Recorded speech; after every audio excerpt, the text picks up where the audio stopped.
Hello, everybody. Now it's going to be the utility point of view, which is different in Quebec than in Ontario. Okay. So this is a title.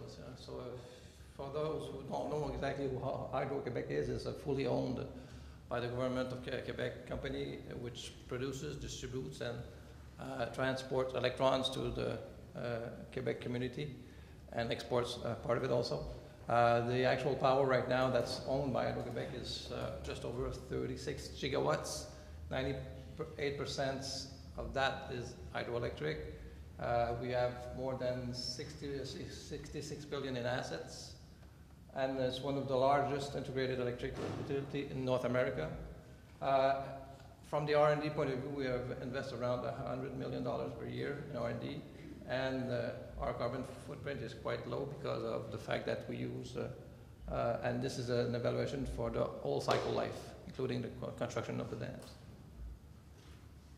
We have two R&D facilities, one in Varennes, one in Shawinigan. The one in Varennes is mainly concentrated on generation and grid-related R&D, and the one in Shawinigan on sustainable end-use R&D. In our strategic directions right now, we have identified at least three avenues. We're working on a lot on energy and efficiency for our network. We have an objective of reducing by 11 terawatts hours the usage of electricity by 2015 in Quebec.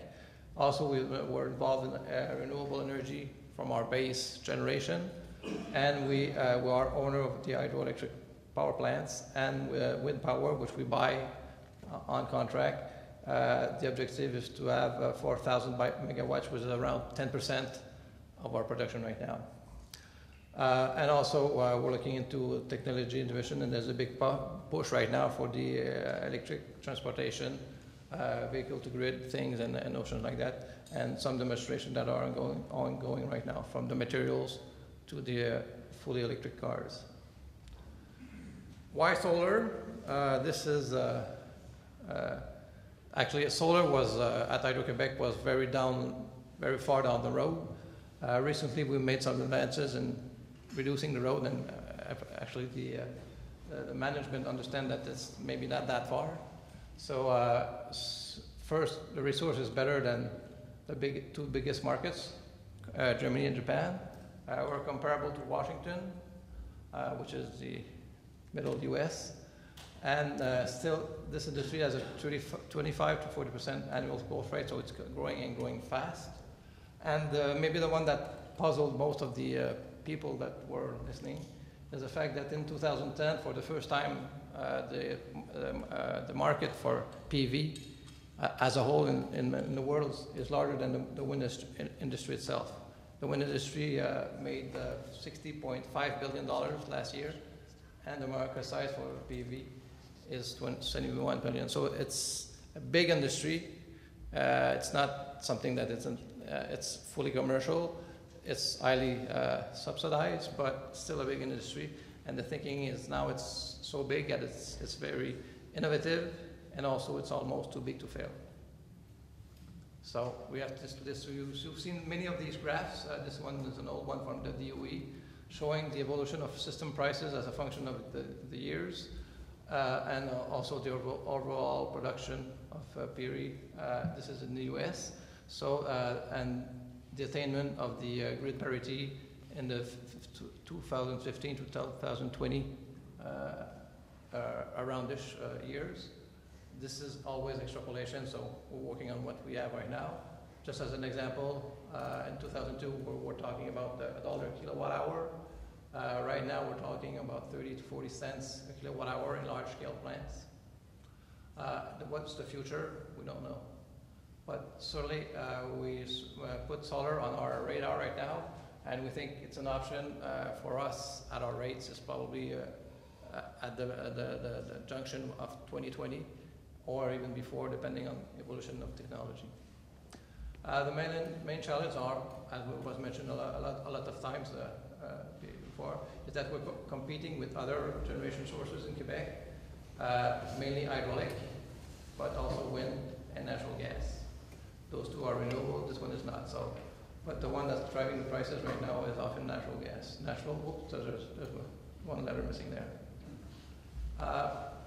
What we don't know right now, and still a debate, is the fact how is the implementation is going to happen. Maybe both of the implementation are going to happen, but maybe not at the same time. Is it going to be a PV or BIPV for flat panels on roofs, individual modes, highly decentralized, or more a central vision that was built here in Sarnia? Just to give you an example, if we look at the German market, 85% of the implementation in megawatts is like this. If you look at the Ontario market, 85% is that way. So there's no definite way of implementing right now. So still at the grid integrated, we're still looking at 50 to 75% AGR for at least the last 5 years. And we're not sure which model is going to prevail. Certainly from a cost point of view, at our end, at Hydro-Québec, this is probably be the one that's going to hit the prices we're looking at first. But we're not, this may be a very soon follower. Just to finish, what's the issue for us? It's integration first as an utility. This is a small example that was shown in the scientific, many you probably saw it. It's a full renewable market in California, integrating all the renewables technologies from a typical day, from midnight to midnight. You see the big contribution of the solar part that responds to the actual load, and it's a combination of wind, geothermal, and hydropower. For us, from the point of view of hydropower, the high flexibility of that system may be of very high value in the all renewable energy world, because the flexibility, intermittency of solar and wind, you produce when you can produce, hydraulic you produce when you want to produce. So that's a big factor that's very interesting for us when you have a high degree of penetration of renewables. So it's a source, solar is a source of, as wind, it's a source of energy but not power, so you take it when it arrives, you don't manage it, you just produce it. It's for Hydro-Québec, the issue is that our peak load, because we heat our houses with electric, it's in the winter, and in the winter when it's dark. So solar is a zero contributor to that peak. Wind maybe, but not solar. But that's an issue for our market. And the storage is a must, either by a large reservoir for balancing, which is a high point for Hydro-Québec, or some concepts of communication or electrical vehicle to grid. But there's other ways of managing this. But we'll have to have managed a lot of energy when the solar and the wind industry get even larger and get more and more penetration. So that's pretty much what I wanted to say today.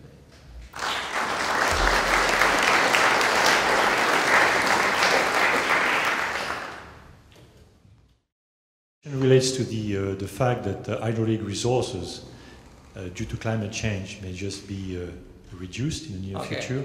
To which extent does this influence your decision to move into renewables? The biggest threat for hydro is climate change. But in the case of what has been estimated from a group called Uranos, which looks at the climatology, climate change for Hydro-Québec is going to be favorable. More rain, essentially, in the north. So for us, on our radar right now, it's not an issue. So it's going to grow instead of increase. That's the estimation from the models.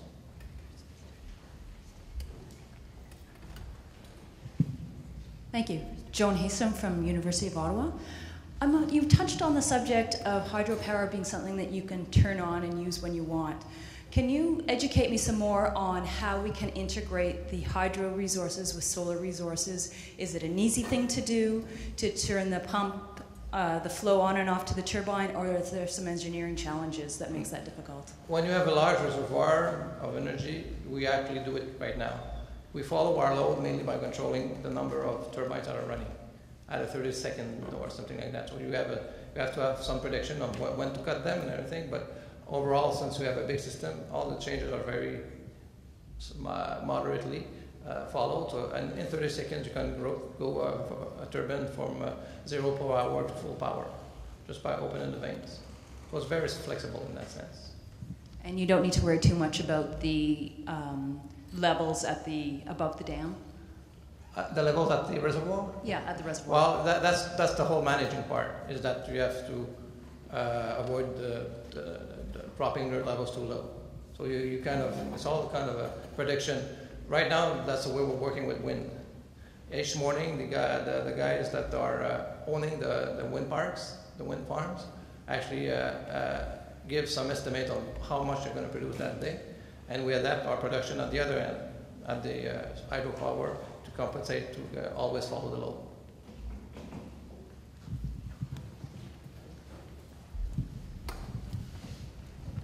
Yeah, Raphael Kleiman here. Yeah, just following up on that last question, is the tremendous hydro capacity that Quebec has, does that turn into a great opportunity for renewables since you can store so much? So does then it make sense for you to put in as much solar and as much wind as you possibly can, and then sell the excess to the United States? It can keep your reservoir full.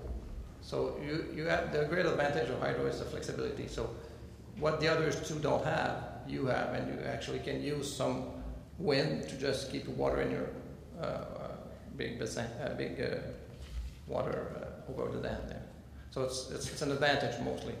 And you can actually see it there. It actually, the hydraulic is only used to compensate when you can't fit the load. Yeah.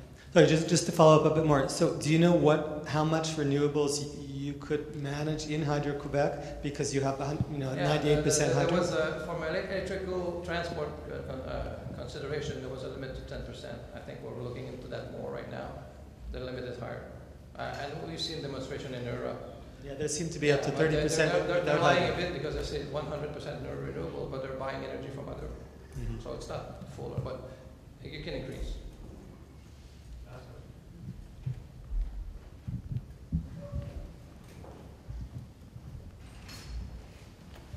Try to get an answer to my question, my previous question. No. Early on. So basically, we have about 2% of the needs are not right now currently met by hydro, right? I assume that's about 1% from nuclear.